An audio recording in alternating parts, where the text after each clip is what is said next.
안녕하세요. 절대값TV의 명품 PD 한PD입니다. 자, 생각보다 빠르게 시장이 급등의 양상을 나타낼 수도 있겠다 싶어서 한번 이야기를 해보겠습니다. 여러분들 지금 시장은 과거의 시장과는 틀려요. 2016년 그때 폭등 시장하고는 틀려요. 자, 그때의 폭등 시장은 한마디로 가수요, 투기 수요죠. 투기 수요가 먼저 밀어 올렸어요. 그죠? 막 먼저 매집을 한 거죠. 그 다음에 실수요가 들어오고, 그 다음에 나중에 2진, 3진이 들어오고, 막 그런 식으로, 거기다가 이제 정부의 그 잘못된 정책이 또 가격을 또 시장 가격을 왜곡시켰고, 그랬거든요. 자, 그런데 그때는 가격이 저렴했잖아요. 뭐 그러면서 올라간 거니까 그나마 괜찮은데, 지금은 예전 고점 시세의 85에서 90%. 자, 그런데 시장이 더 올라간다. 자, 그러니까 사람들이 믿질 않는 거예요. 근데 여러분들 지금 시장은요, 전체가 다 올라가는 시장이 아니에요. 그죠? 지방시장은 안 올라가요. 지금 지방시장은 아직도 멀었어요. 그리고 지방시장은 시간이 가면 갈수록 매력이 떨어져요. 자, 오늘 하는 얘기도 주제가 뭐냐면, 지방에서 서로 올라오고 있다라는 얘기를 하는 거예요. 그 얘기는 뭐예요? 이제 지방시장은 죽었다는 얘기예요. 그죠? 지방에 뭐 투자할 일이 뭐가 있겠어요. 솔직한 얘기로. 젊은이들이 매년 몇천 명씩 서울로 올라오는데, 그죠? 지방에 투자할 일이 뭐가 있냐고. 그 다음에 지방의 가격이 너무 올랐고, 그 다음에 갭도 너무 크고, 전세 갭으로 투자할 수도 없고, 그리고 투자자가 거기서 취득세 12%, 10%, 8% 내고 들어가서 투자를 안 해요. 그 돈이면 지금 잘 나가는 주식들 사죠. 그죠? 반도체 주식 사죠. 예? 미쳤다고 정부에다가 한 뭐 7, 8천씩 뭐 취득세 낼 일이 있어요. 그거 내가지고 지방 투자해가지고 뭔 이득이 있겠습니까? 그런데 또 아주 그 이상한 사람들은 또 투자를 하더라고요. 그런 사람도 있어요. 근데 별로 재미 못 볼 거다. 뭐 저는 그렇게 생각하고요. 자, 문제는 대부분의 사람들이 이런 생각을 공유하면서 서울시장으로 몰려오고 있다. 그래서 이 잘못하다가는 서울시장이 이상급등 현상으로 갈 수도 있겠다. 뭐 그런 생각이 들어요. 제가 요즘 얘기하지만은 별로 뭐 급등을 하건 말건 뭐 폭락은 이제 안 하니까 폭락론 주장하시는 분들도 조회수가 많이 떨어졌어요. 한 반토막 났죠. 그죠? 아니 뭐 집값이 안 떨어지는데 맨날 폭락론 얘기거리 자체도 없고, 그죠? 거리 자체도 없고 폭락하지도 않고, 그러니까 폭락론을 볼 이유가 없는 거죠. 네, 다만 이제 과거부터 폭락론에 대한 어떤 확실한 그 철학을 가지신 분들이 보는 거예요. 그거는. 그렇다고 지갑이 또다시 급등합니다 하고 얘기해봤자 또 안 봐요. 왜냐면 살 돈이 없거든. 그죠? 지금 가격에는 살 돈이 없어요. 근데 이상하게 집값이 급등한다는 거예요. 자, 왜 급등을 하는지 여러분들 아셔야 돼. 쉽게 말해서요, 돈이라는 것은 이 여러 형태로 나눠져 있잖아요. 그죠? 뭐 땅으로도 가지고 있을 거고, 주식으로도 가지고 있을 거고, 그죠? 여러 가지 형태로 가지고 있을 거란 말이야. 근데 그런 돈들이 현금화돼서 유동성들이 부동산 시장으로 확 들어올 때, 이거 시장이 가격이 급등한다 하면 모든 자산들이 이 동산, 그러니까 부동산이죠. 부동산이나 뭐 금, 뭐 여러 채권, 뭐 심지어는 채권, 은행 통장, 예금, 그런 것들이 순식간에 막 쏠려 들어와요. 쓰나미처럼 이 부동산 시장에. 예전에 그랬단 말이에요. 자, 그런데 지금 그럴 여지가 굉장히 많다. 돈이 있는 사람들 입장에서는 지금 얼마나 그 돈을 가지고 있는 사람들 입장에서는 얼마나 굶주리고 있겠어요. 뭔가 또 기회를 호시탐탐 노리고 있겠죠. 근데 기회다 싶으면 들어오고 비상식적인 그 급등 시장이 나타날 수 있다라는 거예요. 제가 걱정하는 거는. 자, 제가 요즘 누누이 이야기하지만 오늘 좀 진도가 많이 나가야 되는데 좀 여기서 좀 굉장히 지금 진도를 못 나가고 있는데, 걱정하는 게 대한민국이 지금 굉장히 경제적으로는 부국으로 가고 있는데 굉장히 양극화가 되고, 그리고 이 우리가 경제적 수준에 맞게 이 도덕적인 그 가치, 그죠? 남을 배려하는 가치, 뭐 그런 것들이 같이 성숙해 나가야 되는 건데, 우리 사회가 지금 전혀 그렇게 나가지 못하고 있다는 거 제가 어제 이야기했잖아요. 그죠? 그런데다가 우리 민족 자체가 굉장히 현실적인 민족이에요. 그 현실에 기복 사상이 강한 민족이에요. 우리 불교가요. 우리나라 통일신라, 신라시대 때부터 들어온 그 고려시대, 고구려시대, 그때 이 불교가 굉장히 기복적인 불교예요. 그러면서, 현세욕이 강하다 보니까 여러 가지 부작용들이 나타나고 있어요. 그죠? 너무 현세적이다 보니까 남들 등쳐먹고 사기치는 게 일상화되어 있고, 그죠? 그렇단 말이에요. 그래서 사기꾼들이 많은 거고, 말도 안 되는 사기꾼들이 나오는 거고, 그죠? 남을 뜯어먹어서 그냥 자기만 배부르려고 그러고, 그죠? 자기하고 사귀던 여자친구하고 헤어진다고 하니까 데이트 폭력으로 살인을 하질 않나. 이 나라가 완전히 미쳐가고 있다니까, 지금. 미쳐가고 있어요, 여러분들. 자, 그런데다가 이게 심각한 게요. 지금, 정치인들이 잘못하는 게 뭐냐면, 지역 불균형 발전이 심각하잖아요. 그죠? 심각한데, 그런 와중에 지금 인구가 급격하게 줄어들고 있잖아요. 2030년을 기점으로 해서. 근데 급격하게 줄어드는 곳은 지방이란 말이야. 그러면 지금 지방은 완전히 죽을 날만 기다리고 있는 거야. 그죠? 지방은 지금 죽을 날만 기다리고 있어요. 근데 그 죽을 날만 기다리고 있는 암 걸린 환자들한테 어떤 그 케어를 안 하고 처방도 안 하고 정치인들은 그냥 지들끼리 쌈박질만 하고. 그죠? 대한민국이 이거 망하고 있는 거예요. 망하고 있는 거야, 이거. 응? 우리 국민들이 정신 차려가지고요. 그 정치를 못하고, 이 대한민국이 지금 당면하고 있는 문제들을 해결하지 못하는 정치인들은 가차없이 쳐내려가야 돼요. 안 그러면 대한민국이 좀 망하게 생겨. 여러분들 지금 요즘 사회면의 기사들을 한번 보세요. 이게 도대체 나라인가 싶어요. 그죠? 아니, 세상에 의사들도 그렇고 완전 의사가 대한민국의 법 위에 있잖아요. 자, 그것도 그렇고 말도 안 되는 폭력이 난무하고 그죠? 자, 그런데다가 젊은이들은 다 서울로 올라오고 그 지방은 다 소멸로 가고 있고 그죠? 자, 오늘 진도를 나가보죠. 자, 이게 서울 아파트 매입자 4,840명. 자, 한 4,840명 정도가 집을 샀나 봐요. 자, 그 중에 1,061명은 서울의 거주자였다. 예? 지난해 6월에 1,180명을 기록한 이후 10개월 만에 가장 많은 수준이다. 자, 여러분들 요즘 부동산 투자자, 부동산 거래하시는 분들, 그분들에게 공감대가 형성이 돼 있어요. 집은 서울에 사야 된다. 자, 우리가 70년대 성공하려면 서울에 가야 된다. 서울 가서 공부해야 성공한다. 그랬잖아요. 이제 부동산 투자는 서울에 해야 된다. 자, 그런 이 생각들이 이 다수의 사람들에게 지금 공유되고 그게 거래에서 나타나고 있는 거야. 그래서 자치구별로 보니까 송파구가 제일 많았고, 그 다음에 영등포구, 성동구. 자, 지방에서 아파트 판 사람들이 은평구, 노원구 이런 데는 잘 안 들어가겠죠. 그죠? 지방에서 서울 올 정도면 돈도 있을 거고, 그러니까 좋은 지역을 사는 거겠죠. 마용성 그런데 송파구 이런 지역으로 지금 들어오고 있다라는 게 통계에서 나오죠. 자, 서울의 거래량도 지금 1월 달에 2,456건인데 4월 달에 4,840건 늘었어요. 5월 달은 5,000건이 넘겠죠. 그죠? 자, 이렇게 급격하게 늘고 있다. 자, 5월 달에 5,000건이 넘고 6월 달에 6,000건이 넘고, 자, 그러면 여러분들 나중에 집 사는 게 굉장히 어려워질 수 있어. 이게 부동산이 급등할 때는 그냥 매도자 우위가 돼서 부르는 게 가격이라니까? 그렇게 된다니까요.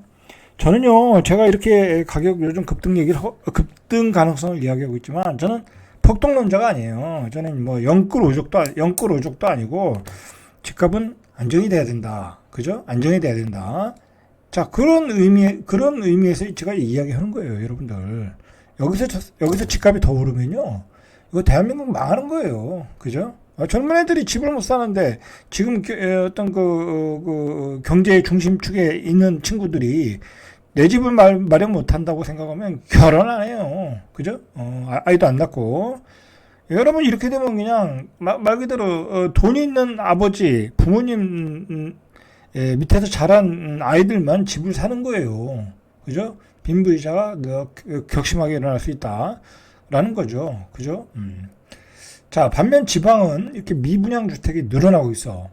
그러니까 지방은 투자 안 해요. 그리고 지금은 지방에 투자할 수가 없는 시스템이에요, 그죠? 취득세 때문에. 그러니까 어떻게 보면 이 분산시킬 필요도 있어요. 이 취득세 세채 네채인 경우에는 이제 18% 10% 뭐 12% 내잖아요. 그걸 해제를 해야 될 것 같아. 최소한 지방에 관해서는, 그죠? 안 그러면 누가 지방에 투자를 하겠냐고, 그죠? 어쨌든 지방도 누군가는 집을 사줘야 집을 질 거 아니에요, 그죠? 그런 점에서 뭐 가서 수익을 보든 말든, 그죠? 그렇다는 거예요. 지금 악성 미분양으로 분류되는 준공업 미분양도 12,968가구로 전월보다 774가구. 지방은 집 안 사요. 그리고 문제는 뭐냐면 지방은 현재 미분양된 가격과 이 구축의 가격이 너무 격차가 심해.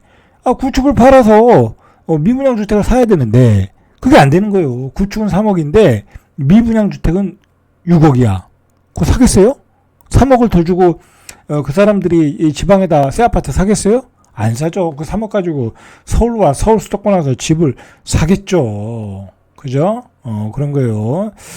잘못하다가는 지방 사는 사람들도 전세로 살고 투자는 서울로 하자. 자, 그렇게 되는 순간 서울의 집값은 폭등하는 거예요. 그죠? 그렇게 되는 거예요, 지금. 자, 주택산업연구원에 따르면 지난 5월 광주 전라도권 새 아파트 입주율은 56.3%, 3개월 연속 떨어지고 있다. 입주율도 떨어지고 있는 거예요. 그죠? 입주율도 안 팔리고 있다는 거죠. 그죠? 강원도 입주율도 늘어나고 있어요. 그죠? 이렇게 지방의 아파트는 입주도 못하고 있다.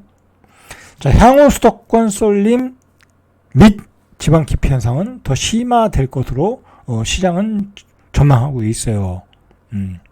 자, 이 원인은 역시 일자리 감소, 인구 감소죠. 지방은 일자리 감소, 인구 감소예요. 그죠? 왜 그런가 한번 보실까요? 자, 부산을 보니까 부산의 통계가 나왔어요. 5월 달에 부산 자영업자가 42,000명이 감소됐다고 그래요. 그래서 도소매 음식 숙박업이 타격. 여러분, 지방의 자영업자들이 감소하는 이유가 뭐겠어요? 활발한 경제 주체들이 소비를 안 하고 있다라는 거잖아요. 그죠? 술집이 안 돼. 그죠? 음식점이 안 돼. 그 다음에 뭐 숙박업도 안 돼. 그죠? 젊은이들이 빠져나가니까.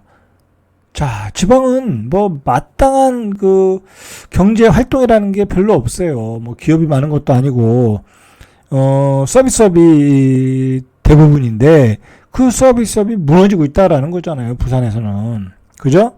자, 12일 통계청에 따르니까 5월 부산의 취업자 수는 168만 6천 명, 1년 전에 비해 14,000명 줄었다. 이 14,000명이 서울로 간 거예요. 14,000명이. 14,000명이 줄어드는 거예요. 취업자 수가. 서울로 간 거예요. 자, 그러니까 당연히 자영업이 안 되는 거죠. 그죠? 뭐 요즘 지방은 그나마, 지방에 또 중요한 게 건설업이거든요. 그렇죠? 지방에도 뭐 여러 가지 건설업이 있을 거 아니에요. 근데 건설업이 안 돌아가니까 음식점도 안 돼. 노래방도 안 돼. 숙박업도 안 돼. 그죠? 그렇게 되는 거예요. 그러니까 지방의 건설업을 살리려고 하면, 지방의 어떤 전체적인 경제를 살리려고 하면 이 건설업이 중요한 거예요. 그죠? 서비스업도 중요한 거고. 먼저 건설업이 중요한 건데, 지방에 미분양이 이렇게 많잖아요. 그러면 이 지방의 미분양을 털을 수 있는 조금 정책을 국토부에서 만들고 여야가 협의를 해서 만들어야 되는 거예요. 근데 지금 야당은 어떻게 됐어요? 부동산은 무슨 그 공공의 적이잖아요. 다주택자는 이 야당 입장에서는. 그리고 여당은 지금 혼자 독단적으로 밀어붙일 수 있는 표가 없잖아요. 그죠? 그러니까 협치가 안 돼. 그러니까 죽어나는 건 국민이야. 지방이고. 그죠? 뻔한 거예요, 이거. 그래서 이 정치가 협치를 못하면요. 국민이 피곤한 거야. 국민이. 자, 그게 바로 지방에서 나타나고 있는 거예요. 이렇게 되면 지방은 막 터지는 거예요, 그냥. 터지는 거야. 그죠? 어떻게든 터지는 거야. 자, 보세요. 자영업자 42,000명이 부산에서 줄었는데, 이 14,000명이 이게 줄어들었다잖아요. 14,000명이 이거 일자리가. 그럼 부산의 경제활동 인구 자체가 14,000명이 1년 동안 감소된 거예요. 이 14,000명이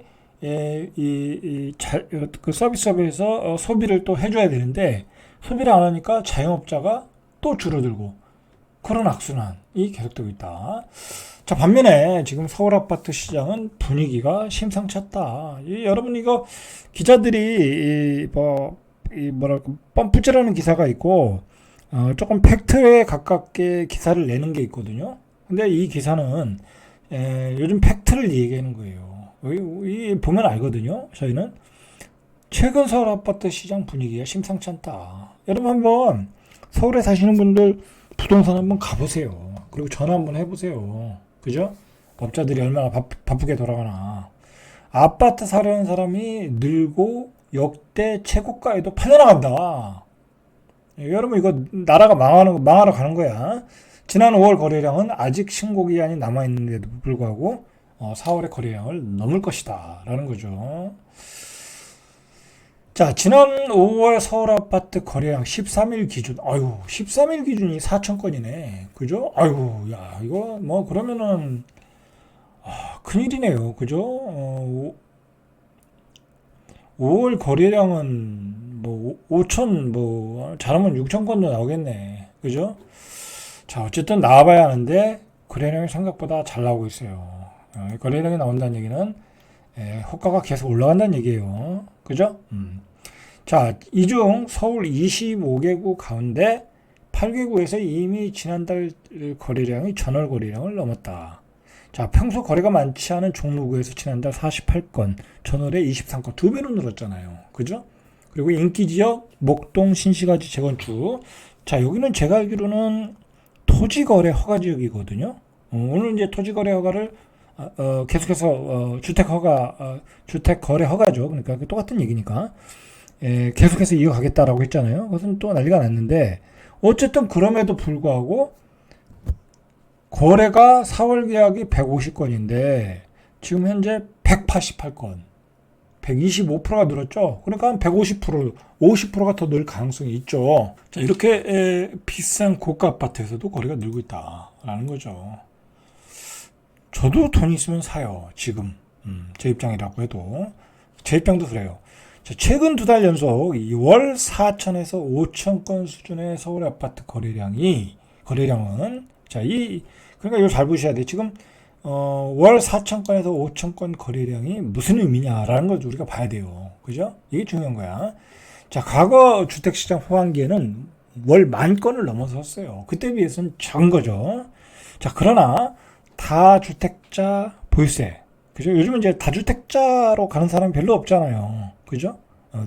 뭐, 세금이 어마어마하니까. 아파트 매매 임대 사업자 폐지. 뭐, 그리고 요즘 갭 투자 잘 못하잖아요. 취득세 때문에. 그럼에도 불구하고 그런 거 저런 거 사정을 비교해보면 적은 거래량이 아니다. 라는 거예요. 적은 거래량이 아니다. 라는 거예요. 절대 적은 거래량이 아니다. 라는 거죠. 자, 최근 5년간 월 평균 거래량이 2, 3년 전까지만 해도 6,000건 수준이었으나 2022년과 2023년 거래 부진으로 4,000건 떨어졌다. 그러니까 제가 뭐라고 그랬어요. 6,000건을 넘어서면 어떤 분기점, 추세 전환으로 보셔야 되는 거야. 그죠? 6,000건을 넘어섰다. 그러면 추세 전환. 만약에 5월 달에 6,000건을 넘어섰다. 그럼 잘못하면 7월, 8월에 시장이 급등을 나타낼 수 있는 거예요. 그죠? 자, 여러분들 잘 보셔야 돼. 지금 집값이라는 것은 타이밍을 놓치면 나중에 1억을 비싸게 줄지 2억을 비싸게 줄지 3억을 비싸게 줄지 몰라요. 그죠? 참 피곤한 거예요. 자, 한번 몇 가지 사례를 보죠. 신현대 11차 전용 면적 183, 뭐 큰 평수예요. 69억 원의 역대 최고가. 현대 6차 전용 196제곱미터 71억 원의 최고가. 최고가를 치고 있다는 게, 뭐, 강남의 가장 좋은 아파트잖아요. 그죠? 뭐, 돈 있는 사람이면 막 사는 거야, 이제. 집값 올라간다고. 그냥 신고가 치고 있는 거야. 뭐, 완전히 미친 거죠. 그죠? 예? 뭐, 돈 많은 사람이 사는 거지만, 뭐, 굳이 이렇게 할 필요가 있을까? 뭐, 이거는 뭐냐면, 사실상, 그냥 투자로 사는 거예요. 그죠? 뭐 69억 원 주고 집을 사도 손해볼 게 없다. 그러고 사는 거잖아요. 그죠? 자, 신축 아파트인 서초구 반포동 레미안 원벨리가 전용 면적 84. 작년 8월 입주 후 40억에서 43억이 거래됐대요. 원벨리. 자, 원벨리 시세도 잘 봐야 돼요. 이 강남 아파트의 바로 밑에요. 근데 현재 매물은 최고가 50억. 그죠? 이래서 강남의 신고가들이 계속 나오는 거예요. 자, 잠실동의 리센츠 84가 지난 1일에 24억 8천, 22년 4월에 최고가 26억 5천, 시세 92%까지 올라왔어요. 그죠? 네, 조만간 신고가 찍겠죠. 여기도. 자, 이렇게 심상치 않아요. 심상치 않아. 자, 부동산 중개업소의 분위기를 읽어보죠. 성수동의 한 중개업소 대표는 정치권의 감세 논의로 세부담이 줄어들 거다. 요즘 종부세 얘기가 나오잖아요. 그래서 매수 심리를 자극하고 있다. 똘똘한 한 채 산다는 거죠. 서초구 반포동의 한 공인중개사도 최근 절대 거래량이 많지 않지만, 뭐 아직은 많지 않은 건 사실이에요. 고가주택을 선뜻 구매하는 등 이전과 달라진 분위기다. 이제 뭐 그냥 옛날에 뭐 40억 내놓으면 잘 안 팔렸는데 그냥 팔린다는 거야. 돈 많은 사람 많아요, 여러분들. 그죠? 돈 많은 사람 많다. 집주인이 호가를 높여도 매수자가 붙는다라는 거죠. 그죠? 자, 정부가 여러 가지 정책을 통해서 집값 부양 정책을 했어요. 너무 오버한 거죠. 그죠? 오버한 거예요. 결국은 집값을 올리면 누가 좋아요? 집을 많이 가진 사람만 좋고 건설사만 좋은 거예요. 말 그대로 여당의 입장에서 여당을 밀어주고 싶은 표가 된 사람들은 싫어하는데 정부는 이렇게 밀어붙였어요. 정치를 잘못한 거란 얘기죠. 그죠? 뭘 했어요? 신생아 9억 이하의 주택에 신생아 대출을 해줬잖아요. 그죠? 저금리로 또 집을 사라고 부추겼죠? 그러니까 은평구에서 9억 이하의 주택 없다는 거예요. 은평구가 서울에서 집값이 싼 곳 중에 한 곳이잖아요. 근데 9억 이하의 주택이 없대, 은평구에서. 이게 말이 됩니까? 그죠? 자, 은평구에서 살라고 해도 9억이 있어야 돼. 저 여기 살 때 한 3억이면 샀거든요. 큰일이죠. 그죠? 큰일이에요. 자, 큰일이다. 자, 이렇게 9억 이하의 주택이 줄어들고 있다라는 거예요. 이렇게 여기서 지금 얘기하는 건 가령 예를 들어 강서구는 49%에서 48.9%로 줄어들었고 서대문구는 43%에서 42% 자꾸 줄어들고 있다는 거야. 은평구는 56.7%였는데 54%로 9억 이하의 주택이 싼 주택이 줄어들고 있다는 거예요. 싼 주택이. 자, 은평구 응암동의 백년산 파크자이 84가 9억 5천에 거래됐대요. 이거 별로 뭐 그렇게 유치가 좋은 지역은 아니거든요. 약간 고바이고. 근데 이런데도 9억 5천이 넘는 거야. 응? 이제 서울시에서 9억 대면은 그냥 저렴한 입지가 별로 안 좋은 주택의 아파트도 9억 대다. 그렇게 보시면 되죠. 9억 정도, 9억이 없으면, 9억 정도 없으면, 여러분들 서울에서 준신축급 아파트, 사기 쉽지 않다라는 얘기예요. 자, 이렇게 신생아 특례 대출이 어마어마하게 나갔다. 14,648건. 올해 1월부터 4월까지 3조 9,887억 원. 거의 4조가 나온 거죠. 자, 그렇게 해서 집값을 밀어 올렸죠. 9억 이하의 주택이 팔리니까 9억 이하의 주택을 판 사람들이 어떻게 하겠어요? 한 두 채 판 사람은 그거 들고 마용성으로 달려가겠죠. 그죠? 자, 그렇게 시장이 가고 있다라는 거예요. 자, 여러분들, 시장이 생각보다 긴박하게 돌아가고 있어요. 그러니까 집 사실 분들은 시장을 좀 예의주시할 필요가 있을 것 같아요. 그리고 여기서 더 간다. 전고점을 뚫으러 간다. 전고점을 뚫었다. 그때는 시장은 이제 대한민국은 이제 그 막장으로 가는 거다라고 보시면 돼요. 자, 절대값 TV의 명품 PD 한 PD였습니다.